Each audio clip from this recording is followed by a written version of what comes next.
And this is, again, the sort of change that we're seeing at the moment, Matt, with Trump in power, because he's promised to end the Russia-Ukraine war within days of becoming president. Now, probably isn't going to happen that fast, but he's signalled to Vladimir Putin today that the US is ready to hit Moscow with tough new trade restrictions if Russia doesn't make a deal soon to end what he calls the ridiculous war in Ukraine.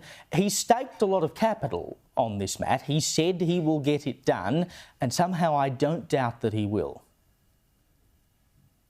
Well, we'll wait and see. I hope we can see an end to the conflict there in the Ukraine. There's been a shocking loss of life there, and obviously now it seems to be in something like a World War I trench warfare, where many thousands of people are dying over just inches of territory swapping each day. So you just hope, as someone who loves peace and hates war, we'd love to see the end of that. I mean, Donald Trump has helped bring a fairly immediate end to, or a ceasefire at least, in Gaza and Palestine. That didn't look likely a few months ago, so that's a great result. And I think all of this is demonstrations that we should try to get less involved in some of these conflicts. We don't always understand the cross currents. I'm not so sure that Iran might be right that they didn't know, because keep in mind that actually Qatar funded Hamas. Iran's paramilitary body was Hezbollah. They have different Muslim religious sensitivities there, and we just don't understand the region. None of us do. And to me, it's just a lesson that no, don't get involved in these types of wars like Iraq, like Afghanistan, now the Ukraine. They're not our areas, and we tend to do more harm than good by getting too involved in them. Now, I have to ask you both about this on a slightly lighter note. I've always wondered how these lefty Tesla owners must be coping with the fact that the hero, essentially, of the electric vehicle movement has turned out to be a right-winger. And, of course, Elon Musk is now essentially part of Trump's administration. He's running that Department of Government Efficiency.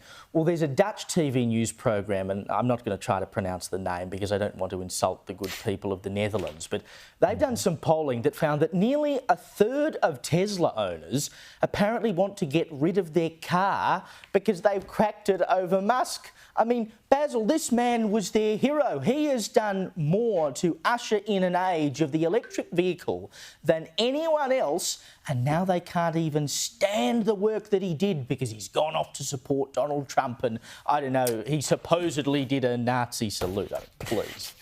Well, and that is debatable, obviously. I think he's an unusual chap at the best of times, Elon Musk, and those actions that he was portraying on stage, I'm not quite sure what they were. I'm also not certain what they weren't either. But by the by, it's interesting, the ideology and the personality of politics. Yes, when he was producing the Green Dream Machine, they were all in love with him. And suddenly he's a Trump man, and it's not as fashionable, it's not as desirable, and it's not as first choice for all of those people who had chosen it for that reason.